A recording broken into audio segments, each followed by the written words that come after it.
উইকেন্ডের শৈত্যপ্রবাহ, 7 জেলায় আবহাওয়া দফতরের সতর্কতা। কলকাতা সহ বাকি জেলাগুলিতেও কনকনে ঠান্ডার পূর্বাভাস।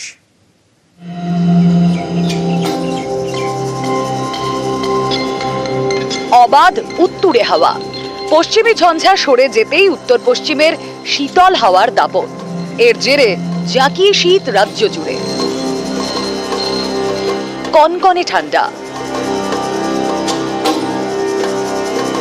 দুদিন রাজ্যে শৈত্যপ্রবাহ, 7 জেলায় শৈত্যপ্রবাহের সতর্কবার্তা আলিপুর আবহাওয়া দফতরের।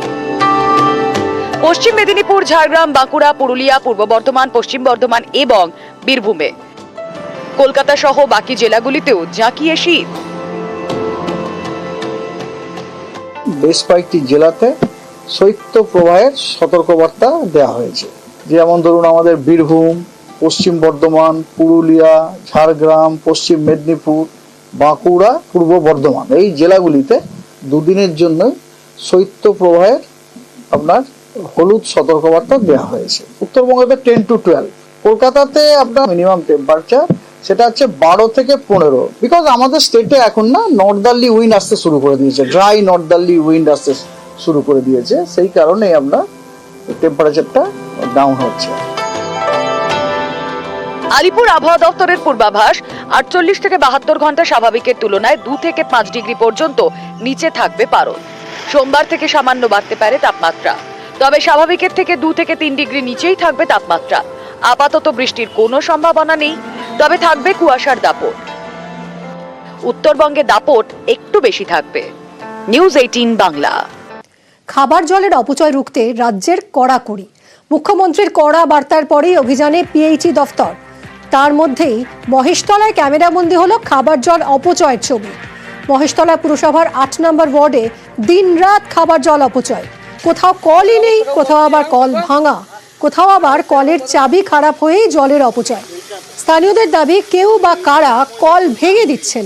এখানে কি কলের মুখ ভাঙা রয়েছে? ভাঙা রয়েছে, হ্যাঁ। কতদিন ধরে এরকম অবস্থা? এটা অনেক দিন ধরে, প্রায় বছর খানিক হবে। জল যখন আসে জল তো নষ্ট হয়। হ্যাঁ, মানে নষ্ট তো হবেই, দুবেলায়। আমাদের পয়সাতে লাগিয়েছি, রাতলি ভেঙে দিচ্ছে, লাগালেই ভেঙে দিচ্ছে, কি করবো? বিষয়টি নিয়ে পুরসভার বোর্ড মিটিংয়েও আলোচনা হয়েছে। কোন কোন এলাকায় জলের অপচয় হচ্ছে তা খতিয়ে দেখে ব্যবস্থা নেওয়ার আশ্বাস দেওয়া হয়েছে। ব্যবস্থার আশ্বাস দিয়েছেন মহেশতলার উপপুর প্রধান। চেয়ারম্যান সাহেব নিজে সই করে প্রত্যেকটা কাউন্সিলরকে চিঠি পাঠিয়েছে যে তার ওয়ার্ডে তাদের কলগুলো দেখে নিই কোন জায়গায় জল অপচয় হচ্ছে। আমরা প্লাম্বার দেওয়া চিঠি করে দিয়েছি এবং প্রত্যেকটা ওয়ার্ডেই জল যেগুলো পড়ছিল, আমি আশা করছি এখন হয়তো যাবেন দেখবেন পড়ছে না। আমাদের কল লাগিয়ে দিয়ে আসছে, ভেঙে দিচ্ছে রাতের অন্ধকারে। ওই কলটা খুলে নিয়ে গেলে 20 টাকা পাবে, সেটাই। তার জন্য যেখানে যেখানে এইভাবে করছে তো সেখানে প্লাস্টিক কল লাগিয়ে দিতে, যাতে করে আর ওই খুলে নিয়ে গিয়ে বিক্রিটা না করতে পারে। আর যেটা অপচয় হচ্ছে অবশ্যই আমরা দেখব। বিধাননগরে ঘষা প্ল্যানে গ্রেফতার। নিউটাউন থেকে তৃণমূল কর্মী সুভাষ সেনগুপ্তকে গ্রেফতার পুলিশের। প্রাক্তন পুর প্রধানের সই জাল করে ঘষা প্ল্যান দিয়ে প্রাক্তন সেনাকর্মীকে প্রতারণার অভিযোগ। অভিযুক্তকে গ্রেফতার করল ইকো পার্ক থানা।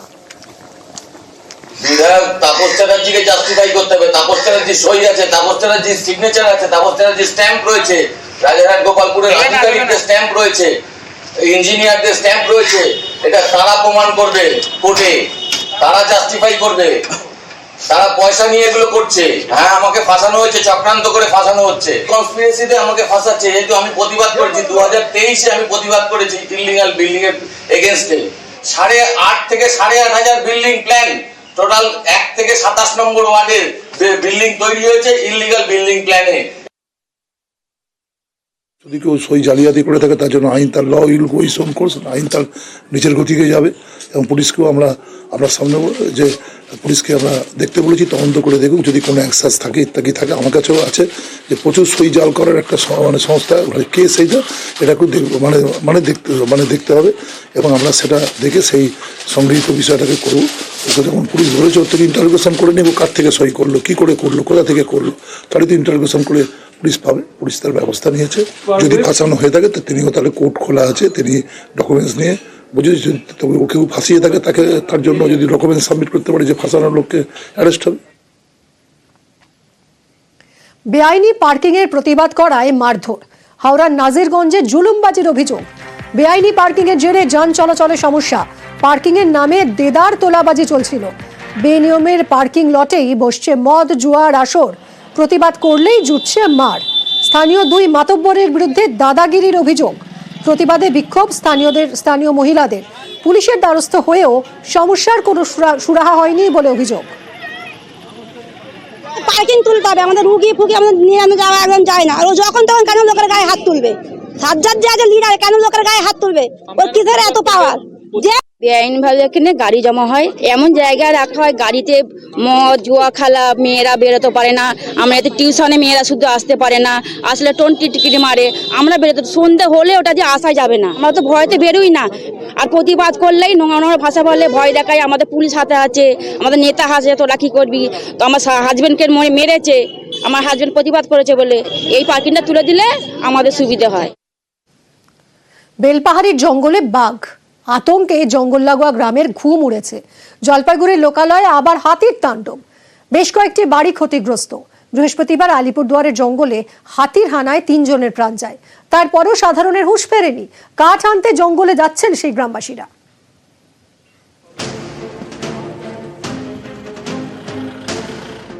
জঙ্গলে ঘেরা ঝাড়গ্রাম। এখানকার বেলপাহাড়ির জঙ্গলে বাঘের আতঙ্ক। বৃহস্পতিবার ওড়িশা থেকে এসে একটি বাঘ এই জঙ্গলে ঢুকেছে। বন দপ্তরের দাবি, বেলপাহাড়ি থেকে 12 কিলোমিটার দূরে বাঘ দেখা গিয়েছে।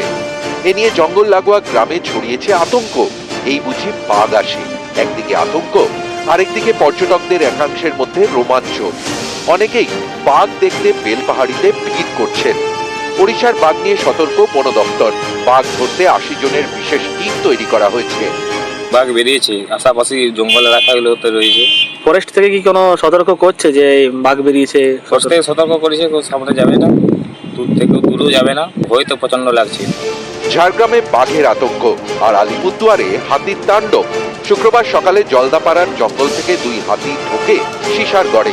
বেশ কিছুক্ষণ ধরে চলে তাণ্ডব।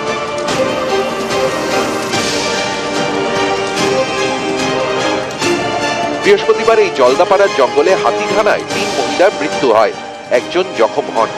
রান্নার জন্য জঙ্গলে কাঠ আনতে গিয়েছিলেন তারা। কোনো সরকারি এসে করছে পাই নাই, 2-3 বার গ্যাস নেই এর জন্য যান? হ্যাঁ, গ্যাস নাই তার জন্য। যে কয়েকজন গেছে কারো বাড়িতে গ্যাস নেই, তার জন্য আনতে গেল।